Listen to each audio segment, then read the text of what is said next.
Hello friends, welcome to our YouTube channel agriculture and GK. My name is Saurabh और आज हम बात करेंगे ऑर्गेनिक फार्मिंग के बारे में। ऑर्गेनिक फार्मिंग सीसीआई के एग्ज़ाम के रिगार्डिंग में काफ़ी इम्पोर्टेंट सब्जेक्ट है।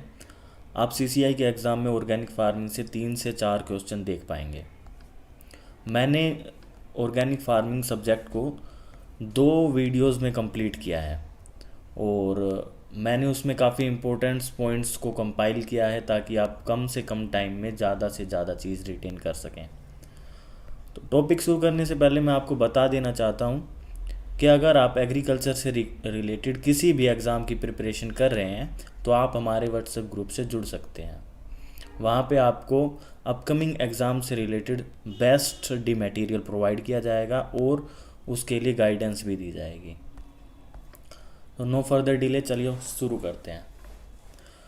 पहले हम कुछ जनरल एग्रीकल्चर पॉइंट्स के बारे में पढ़ लेते हैं। जैसे कि पहला है, net cultivated area in India is 142.8 million hectare, मतलब around 143 million hectare area net cultivated area आता है इंडिया का। और अगर हम बात करें टोटल वर्क फोर्स इंडिया की, तो उसका 58% वर्कफोर्स का 58% एग्रीकल्चर से रिलेटेड सिस्टम में जुड़ा हुआ है। और अगर हम बात करें जीडीपी की, तो जो इंडिया की जीडीपी है उसका 18% एग्रीकल्चर सेक्टर से आता है। अब जैसे कि आपको माइक्रो न्यूट्रिएंट्स के बारे में पता होगा, तो हमारी जो इंडिया की सोइल है वो कुछ ऐसे माइक्रो न्यूट्रिएंट है जिनमें वो डेफिशिएंट है, जिसमें से मेनली सबसे ज़्यादा है जिंक और उसके बाद है आयरन और boron. According to Indian standards, nitrates in soil should not be exceed 45 milligram per litre. मैंने ये जो पॉइंट्स है ये कंपाइल किए हैं, कुछ अलग अलग एग्ज़ाम्स में आए हुए हैं, वहाँ से मैंने उठा के इनको वन लाइनर की फॉर्म में यहाँ पे लिख दिया है ताकि आपको इनसे रिलेटेड कुछ नॉलेज रहे, ताकि अगर एग्ज़ाम में आए तो आप इनको टैकल कर सकें। तो 45 मिलीग्राम पर लीटर नाइट्रेट का जो स्टैंडर्ड एक रखा गया है कि इससे ज़्यादा सोइल में नहीं होना चाहिए। अगर इससे ज़्यादा होगा तो उसकी वजह से जैसे कि कार्सिनोजेनिक इफेक्ट क्रिएट होगा, मैट हीमोग्लोबिन हो जाएगा, जैसे ब्लू बेबी डिजीज़ हो जाएगी, जिससे सेंट्रल नर्वस सिस्टम पे इफेक्ट पड़ता है। एक एग्ज़ाम में आया था यूट्रोफिकेशन, तो वो पूछ सकते हैं कि यूट्रोफिकेशन वाटर में किसकी एक्सेस प्रेजेंस की वजह से होता है, तो वो होता है फोस्फेट की एक्सेस प्रेजेंस की वजह से यूट्रोफिकेशन हो जाता है। अब डीडीटी है, डीडीटी हर्बिसाइड है जो कि बहुत ही, अब तो इसके अगेंस्ट में रेजिस्टेंस डेवलप हो गई है, पर और काफ़ी इसका रेजिडुअल इफेक्ट बहुत ज़्यादा होता है, इसलिए अब इसको बैन कर दिया गया है। पर इसके पॉल मुलर ने इसको बनाया था और इसके लिए उसको नोबेल प्राइज़ मिला था 1939 में। इंदौर प्रोसेस क्या है वो पूछ सकते हैं कि व्हाट इज़ इंदौर प्रोसेस, और तो आप बता सकते हैं कि एरोबिक कंपोस्टिंग टेक्निक है ये, जो कि एल्बर्ट होवर्ड ने डेवलप की थी। अब बात करते हैं कुछ status of organic farming in India. तो और उसके बाद जब ग्रीन रेवोल्यूशन हुआ तब जाके फर्टिलाइज़र्स का ज़्यादा कंजप्शन शुरू हुआ था।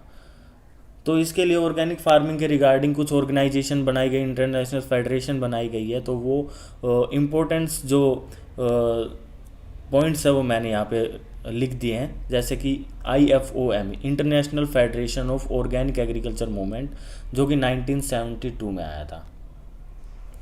और NPOP, National Programme of Organic Production, जो कि 2000 में आया था। जब ये प्रोग्राम आया उसके बाद स्टैंडर्ड सेट किए गए हैं, national standard of Organic production 2001। अब उसी टाइम पे एक्रीडिएशन एजेंसीज़, क्योंकि एक्रीडिएशन एजेंसीज़ की ज़रूरत इसलिए पड़ी क्योंकि अब जो ऑर्गेनिक प्रोडक्ट्स हैं उनके लिए कुछ स्टैंडर्ड रखे गए, जो रूल रेगुलेशन बनाई गई। अब उनको कौन इंस्पेक्ट करेगा, कौन उस फार्म को सर्टिफाई करेगा कि जो ये प्रोडक्ट है ये कुछ ऐसे प्रोसेस से निकला है जो कि सभी रूल एंड रेगुलेशन को फॉलो कर रहा है, जो कि निर्धारित किए गए हैं NSOP ने। National standard of organic products के रिगार्डिंग, और इसलिए एक्रीडिएशन एजेंसीज बनाई गई। तो नेशनल एक्रीडिएशन पॉलिसी प्रोग्राम 2001 में चलाया गया। अब कर्नाटका ने खुद की एक पॉलिसी बनाई थी ड्यूरिंग ये 2004 आएगा, Karnataka formulated policy on organic farming during Feb 2004। अब जो हमारे जो इंडिया के ऑर्गेनिक प्रोडक्ट्स हैं उनका एक स्पेसिफिक लोगो है, एक सिंगल लोगो है, वो है इंडिया ऑर्गेनिक के नाम से, ये उसका लोगो है और इंडिया ऑर्गेनिक्स उसका नाम है। तो ये पूछ सकते हैं कि इंडिया के प्रोडक्ट्स के जो लोगो हैं उसका क्या नाम है, तो वो इंडिया ऑर्गेनिक्स उसका नाम है। National institute of organic farming ये गाजियाबाद में है, यूपी। एंड अभी हमने पढ़ा था कि इंदौर प्रोसेस जो था कि एक एरोबिक प्रोसेस था कंपोस्टिंग के लिए, तो वो एल्बर्ट होवर्ड में बनाया था। और एल्बर्ट होवर्ड ने एक बुक लिखी है, मोस्ट इम्पोर्टेंट बुक है, एन एग्रीकल्चर टेस्टामेंट बुक, ये एल्बर्ट होवर्ड की है। अब बात करते हैं एक्रीडिएशन एजेंसीज़ की। एक्रीडिएशन एजेंसीज़ मैंने बताई कि कुछ एक्रीडिएशन एजेंसीज़ होती हैं, वो कुछ एजेंसीज़ को या फिर कंपनीज़ को एक्रीडिएट करती है और अलाउ करती है कि वो सर्टिफाई करें, वो इंस्पेक्ट करें कि ये फार्म ऑर्गेनिक प्रोड्यूस करने के लिए जो स्टैंडर्ड है उनको फॉलो कर रहा है या नहीं कर रहा है। तो उसमें से मेजर है APEDA, agriculture processed export development authority, processing export development authority, coffee board, tea board, spices board. तो ऐसे कुछ और बोर्ड भी हैं जो कि एक्रीडिएशन एजेंसी जिनको माना गया है। और सर्टिफिकेशन इंस्पेक्शन एजेंसीज़ ये हैं, जैसे आईएमओ है, institute marketology, Skal India, Indocert, Ecocert International, SGS India private, APOF Bangalore. तो अब ये सभी जो एजेंसीज़ हैं ये सभी इंडिया से नहीं हैं, कुछ बाहर की एजेंसीज़ भी हैं, कनाडा, ऑस्ट्रेलिया से, जिनका मेन तो वो बाहर से, पर उनकी ब्रांचेज यहाँ पे इंडिया में है जो सर्टिफाई करती है, ये सब काम करती है। अब हम बात करेंगे कंसेप्ट ऑफ ऑर्गेनिक फार्मिंग। अब आप सबको पता है कि ऑर्गेनिक फार्मिंग क्या होता है, कि हमें केमिकल फर्टिलाइज़र, इंसेक्टिसाइड, पेस्टिसाइड इन सब का यूज़ नहीं करना है, हमें नेचुरल वे में अपनी क्रॉप का प्रोडक्शन करना है। और इसीलिए इसका कुछ मतलब मेजर जो डिफरेंसेस है वो तो ये है, पर इसके लिए एग्ज़ाम पॉइंट ऑफ व्यू से जो बातें हैं, जैसे कि सोइल बिल्डिंग मैकेनिज़्म बोला जाता है इस कंसेप्ट को, कि इसमें हम keep the soil alive, soil को अलाइव रखने की हम कोशिश करते हैं। और इसमें प्राइमरी कंसर्न यही होता है कि हम सोइल को अलाइव रखें और हम सोइल को फीड करें, ना कि क्रॉप को। जैसा कि जो कन्वेंशियल हमारी फार्मिंग है जो हम अभी यूज़ करते हैं मोस्ट ऑफ द पीपल, जिसमें हम फर्टिलाइज़र का यूज़ करते हैं, उसमें हम क्रॉप के हिसाब से उसके अंदर फर्टिलाइज़र अप्लाई करते हैं कि इस क्रॉप को इतना न्यूट्रिएंट रिक्वायर है, तो उसके हिसाब से हम उसके अंदर फर्टिलाइज़र अप्लाई करते हैं, न्यूट्रिएंट देते हैं। पर जो ऑर्गेनिक फार्मिंग है उसके अंदर हम सॉइल को फीड करते हैं। तो एक ये बात है कि क्वेश्चन आ सकता है कि in which of the following are wrong about the organic farming. तो ये बोल सकते हैं कि ऑर्गेनिक फार्मिंग में हम सॉइल को खिलाते हैं, ना कि हम क्रॉप को खिलाते हैं, ठीक है। और इसमें हम नॉन लिविंग से सॉइल को लिविंग में कन्वर्ट करते हैं, ठीक है। तो अब ये मैंने बता दिया कि fertiliser, synthetic pesticide, growth regulator, insect feed additives, life stock feed additives, ठीक है, and stress, long term soil management, ये सब हम ऑर्गेनिक फार्मिंग में बिल्कुल भी इंक्लूड नहीं करते।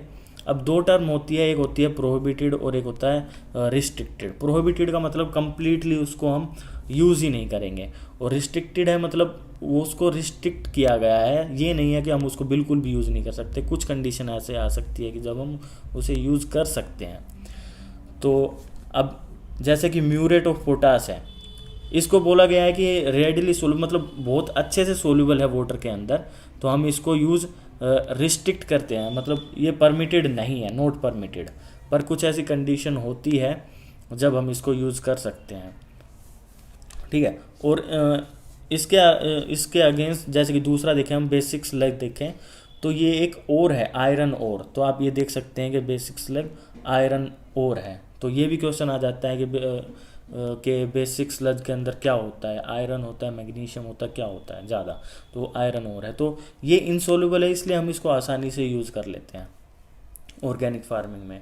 अब ऑर्गेनिक फार्मिंग के अदर नेम कुछ, जैसे कि eco friendly farming, biological farming, biodynamic farming, macrobiotic agriculture, natural farming. तो क्वेश्चन आपसे पूछा जा सकता है कि which of the following is not a term related to organic farming, मतलब या फिर ये पूछ सकते हैं कि इनमें से कौन सी टर्म ऑर्गेनिक फार्मिंग से रिलेटेड नहीं है।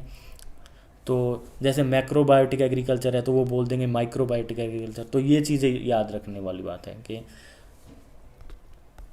उसके बाद है प्रिंसिपल ऑफ ऑर्गेनिक फार्मिंग। अब मैंने principle of Organic agriculture, principle of composting और प्रिंसिपल ऑफ ऑर्गेनिक फार्मिंग ये तीनों यहाँ पे लिख दिए हैं ताकि कन्फ्यूज़न ना हो, क्योंकि जो एग्जामिनर है वो इसी माइंडसेट से चलता है कि बच्चे को कहाँ पे कंफ्यूज किया जाए। तो जो ऑर्गेनिक एग्रीकल्चर के जो प्रिंसिपल्स हैं वो है इकोलॉजिकली साउंड, इकोनॉमिकली फिजिबल और सोशली एक्सेप्टेबल। ऑर्गेनिक एग्रीकल्चर के ये प्रिंसिपल हैं। अगर हम बात करें ऑर्गेनिक फार्मिंग के, तो वहाँ पे 4 प्रिंसिपल है। Principle of health, principle of care, principle of fairness और principle of ecology. Health, care, fairness और इकोलॉजी। और वहाँ पे इकोलॉजिकली साउंड है, इकोनॉमिकली फिजिबल है और सोशली एक्सेप्टेबल है। अगर हम प्रिंसिपल ऑफ कंपोस्टिंग देखें तो बेसिकली इसमें क्या है, कार्बन नाइट्रोजन रेशो जो मेज़र है कि कार्बन नाइट्रोजन रेशो को काफ़ी नैरो रखना है। जैसे 10:1, 2:1, 2:1 तो काफ़ी हो जाती है, मतलब ये तो मैक्सिमम ही हो गया, 10:1 से 2:1 तक। और total destruction of harmful pathogen, ये प्रिंसिपल है कंपोस्टिंग के। जब कंपोस्टिंग के ड्यूरिंग में हमें ये मेन फोकस रखना है कि हमें कार्बन नाइट्रोजन रेशो को सेटिस्फैक्ट्री लेवल पे नैरो करना है और हार्मफुल पैथोजन को भी किल कर देना है। और डिस्ट्रक्शन ऑफ वीड सीड ये कब होगा, जब हम कंपोस्टिंग करेंगे तो उसके अंदर हीट तो डेवलप होती है, मतलब टेम्परेचर इंक्रीज हो जाता है। जो वो हीप होता है, जो वो पिट होता है, उसके अंदर टेम्परेचर अपने आप इंक्रीज हो जाता है। तो उसके ड्यूरेशन में अराउंड 60-65 डिग्री सेल्सियस अगर पहुंच जाता है टेम्परेचर, तो ये वीड सीड किल हो जाते हैं। तो ये भी पूछ सकते हैं कि वीड सीड मोस्टली किस टेम्परेचर पे किल हो जाते हैं, तो 60-65 डिग्री सेल्सियस पे किल हो जाते हैं। ये हमने पढ़ लिया है। अब हम मैन्योर्स की बात करेंगे, सभी मैन्योर्स तो नहीं, पर जो मेजर है, जो इम्पोर्टेंट पॉइंट्स हैं, जैसे कि काफ़ी एग्जाम्स में पूछा गया है कि इसकी न्यूट्रिटिव वैल्यू क्या है। तो 0.5, 0.2, 0.5 ये आप याद रख सकते हैं, ऐसे याद रख ले, 0.5, 0.2, 0.5 NPK हो जाएगा। अब ये बल्कि ऑर्गेनिक मैन्योर है, ये कुछ जो मतलब इजी लेवल के क्वेश्चन होते हैं वो ऐसे आ जाता है कि which of the following is a concentrated organic manure और which of the following is a bulky organic manure. तो फार्म यार्ड मैन्योर बल्कि है। कंसनट्रेटेड वो होते हैं जो कम अमाउंट में भी एज कंपेयर टू बल्कि ज़्यादा न्यूट्रिशन दे। फार्म यार्ड मैन्योर हो गया, ये कंपोस्ट हो गया, या फिर वर्मी कंपोस्ट हो गया, ग्रीन मैन्योर हो गया, ये सब बल्कि में आ जाता है। जब हम बात करेंगे किसकी बात करेंगे, बोन मील हो गया, बोन मील, और या फिर वो क्या बोलते हैं, ऑयल केक्स हो गए, वो सब आ जाते हैं कंसनट्रेटेड मैन्योर के अंदर। तो अब क्वेश्चन ये पूछ लेते हैं कि which of the following factor do influence the quality of FYM। तो वो है काइंड ऑफ एनिमल स्पीसीज़, मतलब वो कौन सी स्पीसीज़ है एनिमल की, और उसका बेडिंग मटेरियल का हम क्या यूज़ कर रहे हैं, क्योंकि हम ये यूरिन और स्ट्रॉ और ये लीटर यूज़ करते हैं, तो इन चीज़ों से फ़र्क पड़ता है कि हम क्या उसके अंदर यूज़ कर रहे हैं। तो वो बेडिंग मटेरियल यहीं आ जाता है लीटर में, ठीक है। Kind of fodder feed to cattle, मतलब हम क्या उसको खाना खिला रहे हैं, कौन सा फोडर खिला रहे हैं उसको। एज ऑफ द एनिमल, वो ज़्यादा एज है, कम एज है, अगर कम एज है तो वो उसका डाइजेशन अच्छा होगा और जो FYM बनेगा वो अच्छा बनेगा। अगर डाइजेशन अच्छा नहीं होगा तो मतलब FYM को ज़्यादा टाइम लगेगा डिग्रेड होने में। उसके बाद manure of collection of the shed, और मतलब अच्छे से कलेक्ट कर रहे हैं नहीं कर रहे हैं, क्योंकि इसमें यूरिन का भी बहुत इम्पोर्टेंस होता है, जो हम लीटर यूज़ कर रहे हैं वहाँ पे, ये सब मेजर चीज़ें हैं उसकी। और स्टोरेज इन द पिट, कैसे स्टोर कर रहे हैं। ग्रीन मैन्योर की बात करें, ग्रीन मैन्योर वो होते हैं जब हम जो अनडिकम्पोज्ड जो प्लांट है उसको ही हम डायरेक्ट प्लो का यूज़ करके मिट्टी में इनकॉर्पोरेट कर देते हैं, मिट्टी में मिला देते हैं, तो वो उसको बोलते हैं ग्रीन मैन्योरिंग। ठीक है, turning into the soil undecomposed green plant tissue for the purpose of improving physical condition as well as fertility of the soil referred as green manuring. ठीक है, अब ग्रीन मैन्योरिंग क्या है, ये दो होते हैं, दो टाइप की होती है। एक होता है इन सीटू और एक होता है ग्रीन लीफ मैन्योरिंग। ठीक है, इन सीटू में क्या होता है कि हम अपनी ही फील्ड के अंदर उसको ग्रो करेंगे और वहीं ग्रो होने के बाद उसको प्लो के हेल्प से उसको इनकॉर्पोरेट कर देंगे सोइल के अंदर ही।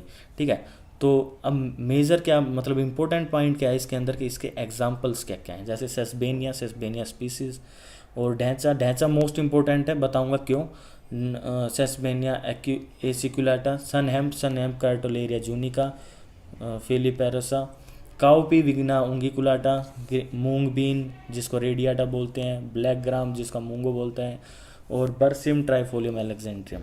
ठीक है, अब याद करने के लिए एक छोटा सा मतलब हम कर सकते हैं कि ढैंचा को एसी चाहिए, और सन कब ज़्यादा मतलब अपने पीक पे होता है, तो वो जून के अंदर होता है, तो सन हेम्प का नाम हम याद रख सकते हैं कार्टोलेरिया जूनिका। तो मैं आपको ऐसे ऐसे छोटे छोटे ट्रिक्स भी बताता रहूँगा जिससे आपको याद रखने में थोड़ा इजी होगा। अगर हम बात करते हैं ग्रीन लीफ मैन्योर्स की, इसमें हम क्या इन सीटू नहीं होता, ये एक्स सीटू होता है। हम दूसरे फील्ड से या दूसरे एरिया से ग्रीन मैटर लेके आएंगे, ग्रीन प्लांट्स को लेके आएंगे, कौन कौन से वो मैं बताऊंगा, और उसको हम उसके बाद प्लो के हेल्प से इनकॉर्पोरेट कर देंगे सोइल के अंदर। जैसे टेंडर लीव्स ले आए, ट्विग्स ले आए नियर बाय लोकेशन से, और उसके बाद उसको हमने ऐड कर दिया सोइल में। तो इसके एग्जांपल है केसिया हो गया, नीम हो गया, एजा दिरक्ता इंडिका जिसको बोलते हैं, ग्लायरिसीडिया हो गया, लूसीनिया, और केसिया तो आपको पता ही है बहुत इजीली मिल जाता है, जिसको हम कीकर बोलते हैं। तो उसके बाद है विटेक्स, क्रैंज इम्पोर्टेंट है, जो इम्पोर्टेंट मैं बता देता हूँ, पोंगेमिया ग्लैब्रा, कैलेट्रोपिस हो गया। ठीक है, ये इम्पोर्टेंट है। अब सोइल एमेलियोरेशन, अब मैंने दोनों बता दिया है, सोइल मतलब ग्रीन मैन्योर और ग्रीन लीफ मैन्योर दोनों बता दिया है। अब इसका एक छोटा सा क्लासिफिकेशन आ गया है, वो भी बता दूंगा। सोइल एमेलियोरेशन, बस इसको एग्जैक्ट ऐसे ही याद कर लो कि सेसबेनिया एक्युलियाटा ढैंचा को यूज़ करते हैं सोइल एमेलियोरेशन के लिए।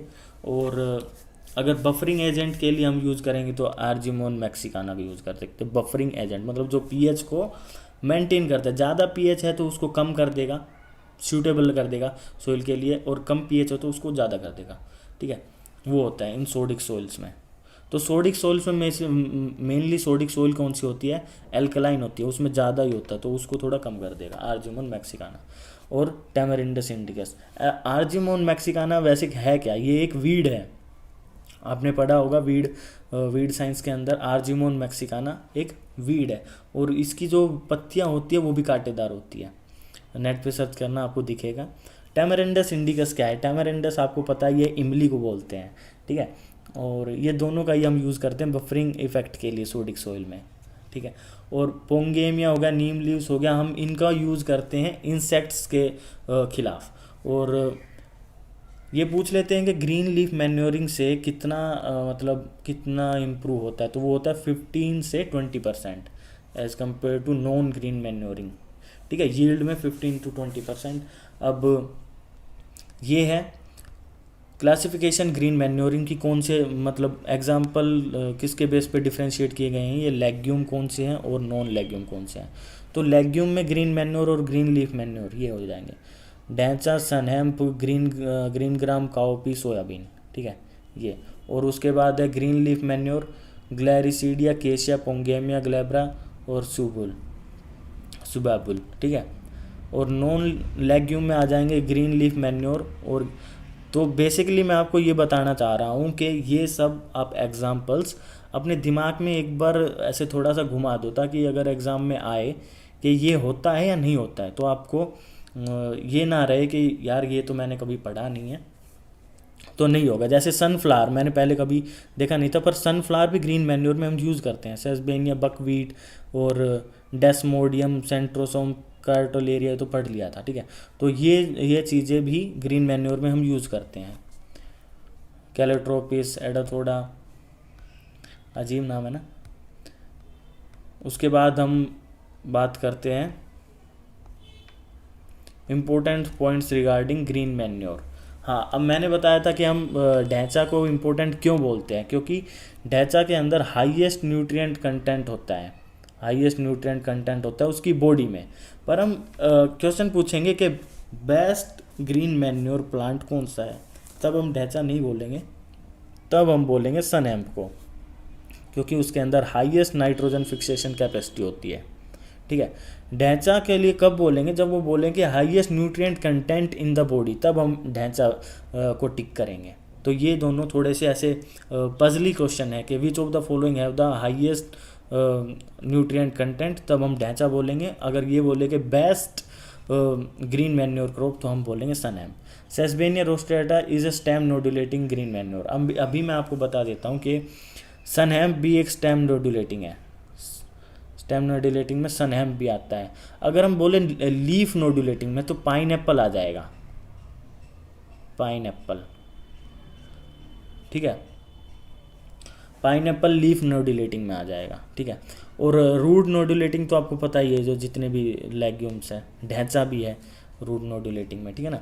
तो उसके बाद है अगर हम ऑयल केक्स की बात करें, तो नाइट्रोजन सबसे ज़्यादा होता है सैफलावर और ग्राउंडनट में, और फोस्फोरस किस में होता है, कॉटन डेकोरेटेड। अब ये डेकोरेटेड क्या होता है, वो होता है प्रोसेस्ड। कॉटन जो सीड्स होता है उसका प्रोसेस्ड होगा तो डेकोरेटेड, अनप्रोसेस्ड अनडेकोरेटेड। तो फोस्फोरस और पोटाशियम दोनों ही कॉटन में मतलब हाईएस्ट होता है। कॉटन डेकोरेटेड के अंदर हाईएस्ट न्यूट्रिएंट होता है। ऑयल केक की बात कर रहे हैं हम, और नाइट्रोजन की बात करें तो सैफलावर और ग्राउंडनट है ही अपना।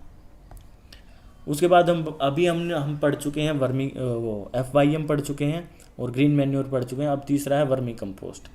जब हमने FYM पढ़ा था, तब हमने पढ़ा था NPK पढ़ा था 0.5, 0.2, 0.5, और इसके अंदर है 0.8, 1.1, 0.8, 1.1 और 0.5।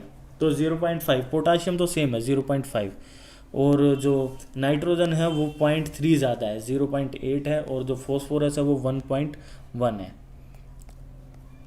ऐसे थोड़ा सा अगर हम इनके साथ मतलब थोड़ा सा कॉन्ट्रास्ट करके पढ़ेंगे तो ज़्यादा जल्दी याद होगा। अब वर्मी कल्चर और वर्मी कंपोस्टिंग दो अलग चीज़ है। वर्मी कल्चर क्या होता है कि अर्थवॉर्म्स के मल्टीप्लिकेशन को, सिर्फ कल्चर को जिसमें अर्थवॉर्म मल्टीप्लाई कर रहे हैं, उसको वर्मी कल्चर बोलेंगे।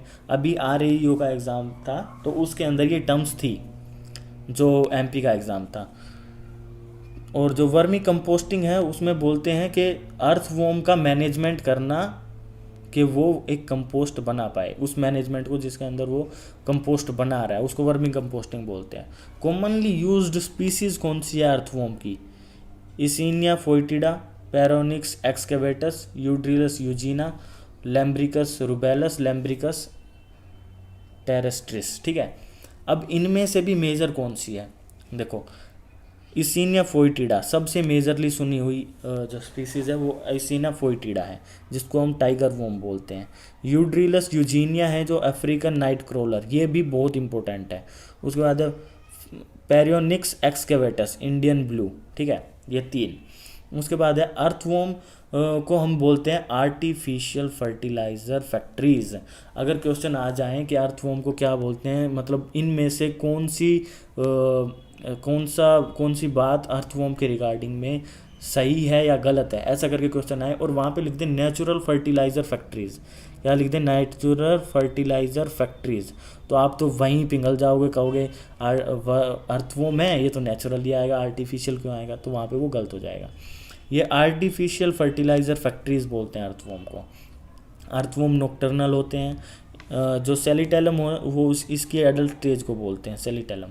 अब जो 2 एडल्ट मीट्स, अब मेन क्या है कि कोरिएंडर सीड के शेप के इनके एग्स होते हैं, ठीक है, और ये 1 वीक के अंदर ऐसे एग प्रोड्यूस करते हैं। अब इनके मेन एनिमीज़ कौन है? टर्माइट्स है, एंट्स है, रैट्स है, सेंटीपिड्स, डॉग, बर्ड्स, पिग्स, ठीक है। टर्माइट्स और एंट्स इनके मेन एनिमीज़ है, ठीक है। अब इनके खिलाफ हम बचाएं कैसे? अब आपको पता है क्लोरपायरीफोस एक इंसेक्टिसाइड है, बहुत मेजरली यूज़ किया जाता है। 2 ml पर लीटर लो और स्प्रे कर दो, ठीक है। अगर हम 40 से 50% मॉइस्चर रखेंगे तो भी हम टर्माइट्स से, एंट्स से और रैट्स से तो छुटकारा पा ही लेंगे, ठीक है। टर्मरिक प्लांट आपको पता है एंटीबैक्टीरियल, एंटीफंगल इसकी प्रॉपर्टी होती है। पिट के अराउंड छिड़क दो, अच्छा रहेगा। ओपन ट्रेंच पिट खोद दो और उसमें बेविस्टिन डाल दो, ये फंजीसाइड की तरह काम करेगा। अब हम बात करते हैं बेनिफिट ऑफ वर्मी कंपोस्ट। जैसा कि मैंने आपको बता दिया कि इसका जो न्यूट्रिटिव वैल्यू है 0.8, 1.1 और 0.5 है वर्मी कंपोस्ट का, ठीक है। और सबसे अच्छी बात कि ये जो अर्थफॉर्म्स होते हैं इनके जो गट्स हैं उनके अंदर माइक्रो ऑर्गेनिजम्स होते हैं जो कि फूड को ऐसे इस तरह कन्वर्ट करते हैं कि उससे माइक्रो न्यूट्रिएंट भी मिले, जैसे magnesium, iron, boron, molybdenum, zinc और यहाँ तक कि ग्रोथ रेगुलेटर्स भी, ठीक है, बेनिफिशियल माइक्रो ऑर्गेनिज्म, ठीक है। ये अब एक क्वेश्चन पूछ सकते हैं कि वर्मी कंपोस्ट के अंदर प्राइमरी डिग्रेडेशन कौन करता है? तो प्राइमरी डिग्रेडेशन करने वाला अर्थवॉर्म खुद नहीं है, प्राइमरी डिग्रेडेशन करने वाला है micro organism. Earthworm secondary degradation करता है, ठीक है। All micro organism multiply several times in earthworm guts, ठीक है। These micro organism do by degradation then actual earthworm, ठीक है। इंपॉर्टेंट पॉइंट्स क्या है? अब ये क्वेश्चन मतलब ये पॉइंट्स इंपॉर्टेंट है कि अगर हमको वर्मी कंपोस्टिंग करनी है तो हमें अर्थवॉर्म्स के लिए कुछ फिजिबल कंडीशन रखनी पड़ेगी। ऐसी कंडीशन नहीं रखेंगे जो उनके लिए ही मतलब हार्श कंडीशन हो। तो जैसे कि हमें टेम्परेचर 35 से ज़्यादा नहीं रखना है और स्टैग्नेशन वाटर तो बिल्कुल भी नहीं रखना है, बेशक वो 20 दिन 25 दिन, पर बुक्स के अकॉर्डिंग मोर देन 45 डेज तक स्टैग्नेशन वाटर नहीं होना चाहिए। इसलिए जो हम पिट बनाते हैं, मैंने आपको साइज़ नहीं बताया, 6:1 का है जो इसका वर्मी कंपोस्ट की पिट का साइज 6:1 का है। और उसमें क्या होता है, हम उसमें ड्रेनेज के लिए एक नाली निकाल देते हैं जिससे कि स्टैग्नेशन वाटर ना आए, ठीक है। स्टैग्नेशन वाटर ना हो मतलब वाटर पानी खड़ा ना हो पिट के अंदर, ठीक है। उसके बाद है कुछ ये 3 पॉइंट है, इनको याद करने के लिए मैं बता देता हूँ। ये है उनकी न्यूट्रिटिव वैल्यू परसेंटेज, ठीक है। तो शीप और गोट मैन्योर, इसको आप ऐसे याद नहीं रखो, तो एक वैल्यू याद रखो 312 NPK 312 sheep and goat manure. Poultry manure की बात करें तो यहाँ पे आप 321 याद रख लो। 321 के आसपास जो भी आपको वैल्यू दिखे आप वहीं पे टिक कर दो। वो शीप और गोट के लिए 312, पोल्ट्री मैन्योर के लिए 321। NPK 3% नाइट्रोजन और 1% फॉस्फोरस, 2% पोटाशियम। यहीं पोल्ट्री के अंदर 3.033 बोलो नाइट्रोजन, 2.63 फॉस्फोरस और 1.4 K2O, ठीक है। तो ये सिर्फ याद करने के लिए 312 321। प्रेसमड क्या होता है? बहुत से लोगों को पता होगा, जिनको नहीं पता बताता हूँ कि जो शुगर केन मिल्स होती है, शुगर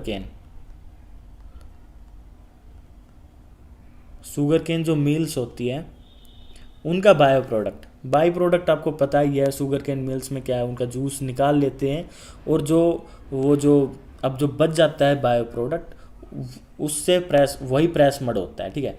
और उसके अंदर लाइम कंटेंट अच्छा खासा होता है, 45% होता है। अब आप सबको पता है कि जो एसिड सोइल है उसके रिक्लेमेशन के लिए हम लाइम का यूज़ करते हैं, तो क्यों ना हम यही यूज़ कर लें, उसी बाई प्रोडक्ट को एसिड सोइल के लिए यूज़ कर लें। तो बायो प्रोडक्ट भी यूज़ हो जाएगा, वेस्टेज भी ख़त्म हो जाएगी और हमारी सोइल भी रिक्लेम हो जाएगी।